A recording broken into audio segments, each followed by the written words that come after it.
Man up. Tom Brady says the Pats will definitely have to adjust without Julian Edelman. New England is 9-0 and face the division rival Buffalo Bills on Monday Night Football this week. We welcome in our Mark Schlereth. Good to see you.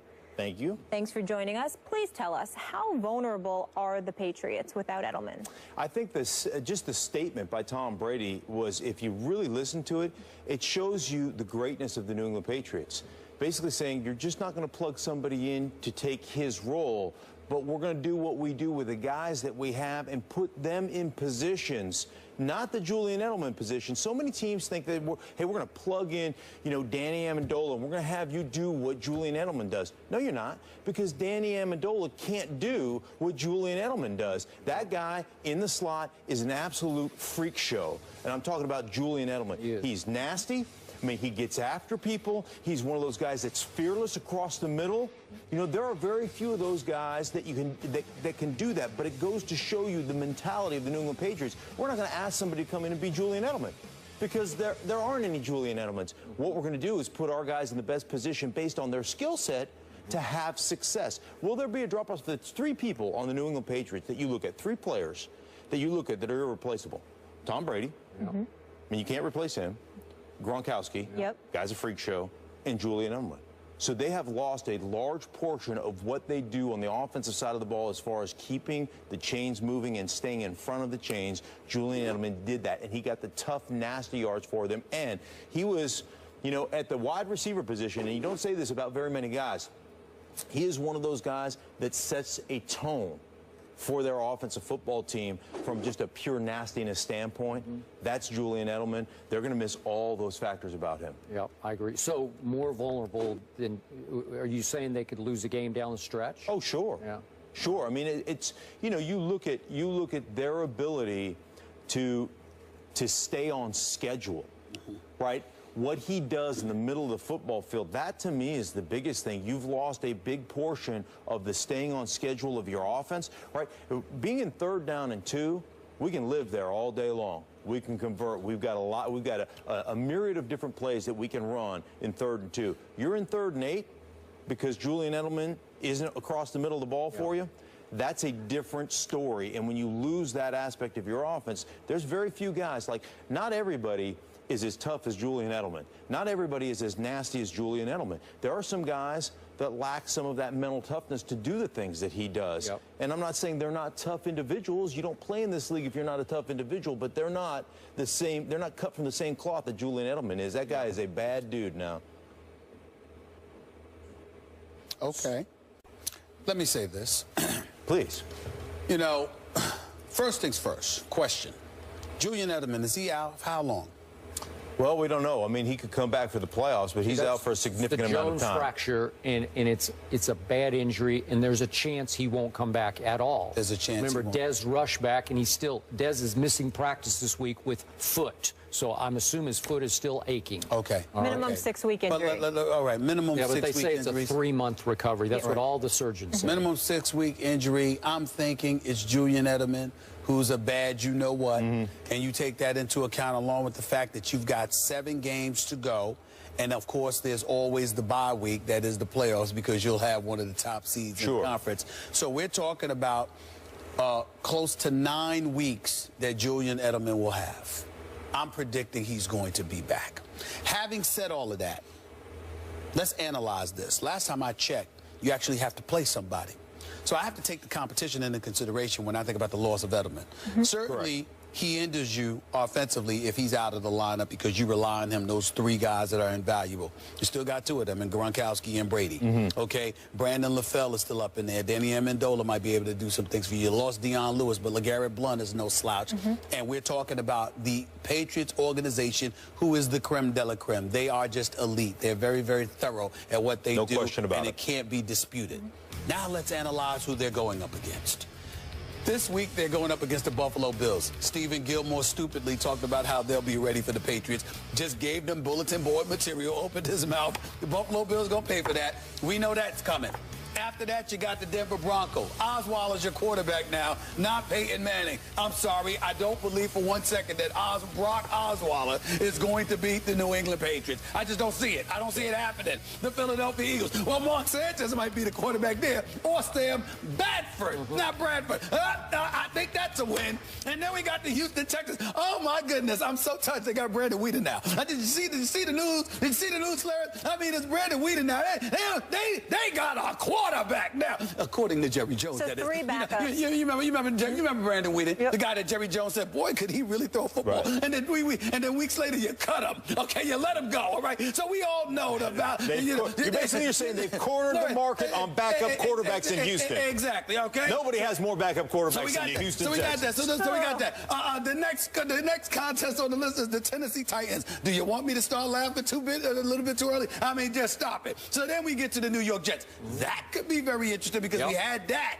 We had that on the schedule as a potential loss for the New England Patriots, particularly the New England Patriots squad without Julian Edelman. But this is an AFC East rivalry. They do like going up to New York and ruining their day. Not to mention the fact you're talking about the New England Patriots, who are an elite organization, who knows how to make adjustments. And more importantly, they'll sit around and they'll be like this, hey, you know what? This is what we have to do to win this particular game, and the defense can overcompensate. They can compensate, rather step up and compensate, because they can say, look, they're not going to be what we customarily see them being, because this is a defense that has playmakers. They can make things happen with Ninkovich and the crew.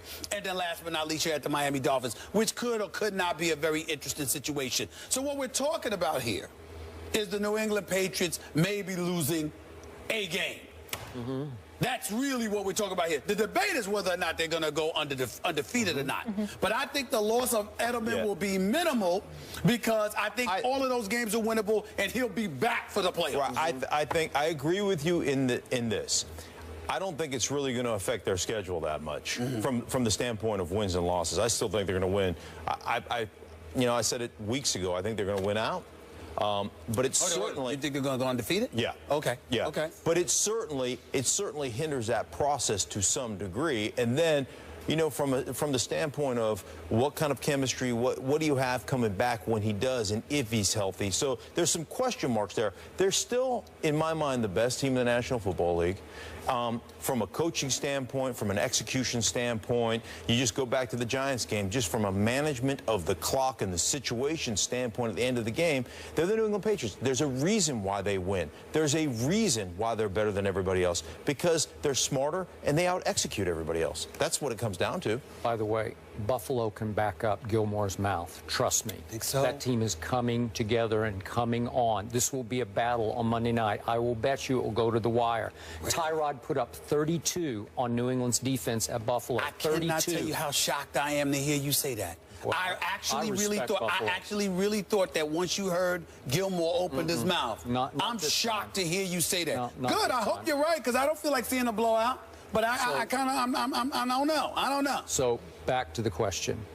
I still believe New England will win out in the regular season, because Tom Brady is playing at the highest level I have ever seen any quarterback play at consistently. He's in some other place right now that no one's ever been in. I'm not saying he's the greatest quarterback ever. That's still Joe Montana. But no one has played at this level this long through a whole season. But this offense will definitely not be as explosive. Deion Lewis was a difference maker. Yes. They lost Shane Vereen to your New York Giants. He was a difference maker for them, even in the Super Bowl. Go look at the numbers Shane Vereen put up. This was maybe even beyond Shane Vereen, because Deion was a little quicker, a little more elusive, a little more explosive. That's a huge loss. You already talked about what a freak show Edelman is. That's a huge loss. It took Danny Amendola a long time to earn Tom Brady's trust, because he's not the typical Patriot. He's a little brittle and hasn't played with the guts some of the other that Edelman has played with. But he does have better hands than Edelman. That's the one thing I don't love about Julian. Didn't have great hands. Amendola will make big catches at big moments, and I think he has earned the trust. He just doesn't do it the way this guy does it. But he is slippery, and he did make a hellacious spin move to get them in field goal position the other day against your Giants. So the offense won't put up the same kind of points. It won't be as explosive. The games will get closer, but I still say if you have Brady, you're good. That he'll win these games different ways. With the tight end, Scott Chandler's going to have to play a bigger role. You know, it's amazing watching how many 2 tight end, 3 tight end formations they came in. That's right. And, you know, got this on Twitter, the Patriots fans, their offensive line, it's Yahtzee. Right? Just throw it out there. 2 or 3 of them are returning, though, right? Well, here was what was supposed to be back. They're last practicing. week. This was one of the most amazing things for me last week. Their backup left tackle gets hurt. They move their backup right tackle to left tackle. 2 weeks ago, yeah. Right, 2 weeks ago. Yeah. They move a tight end into play right tackle for a while. Then they move him out. They take Stork, who started the Super Bowl at the center position, went to right tackle. Now, this is why I say they're smarter than everybody else. Right? Because they put their guys in positions to win. They run the ball away from Stork the first time, and then you know what they do?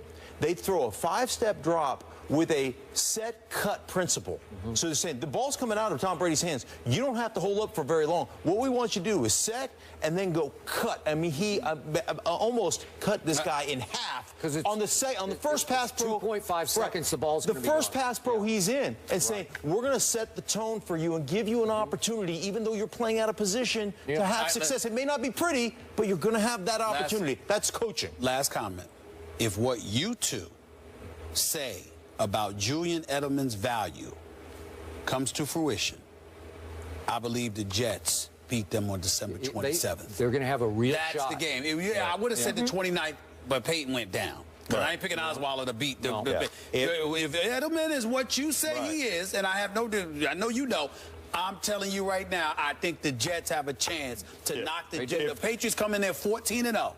And the Jets knock them off. If they don't throw a bunch of smoke screens on 3rd down and 4 and 4th down and 2 with man coverage, that's true. Right? If they don't do that with the gimpy wide receiver who's got a bad ankle, that's right. When you got a guy whose forehead's made of rebar and concrete and Chris Ivory in the backfield, then maybe you got a chance. That's right. But you can't, you know, you can't continue to make the same stupid mistakes that you made in the game against Buffalo on Thursday night. Fair enough. Let's take it to the streets. Here's what the people had to say. We asked you earlier in the show which undefeated team is more likely to lose their first game this week. The results are in, and I swear we did not fix this. Listen to this. The Panthers, 38.2%, and the Patriots, 38.2%. That's unbelievable. Okay, I was more excited than you guys. Whatever. Mark, thank you so much for being with us. I appreciate Thank you. I'm just celebrating like myself, Johnny Manziel style. Moving on, the NFC West leading Cardinals are flying high in the desert, but do they have the potential to be super? We'll handicap Arizona's chance of playing in February. That's coming up.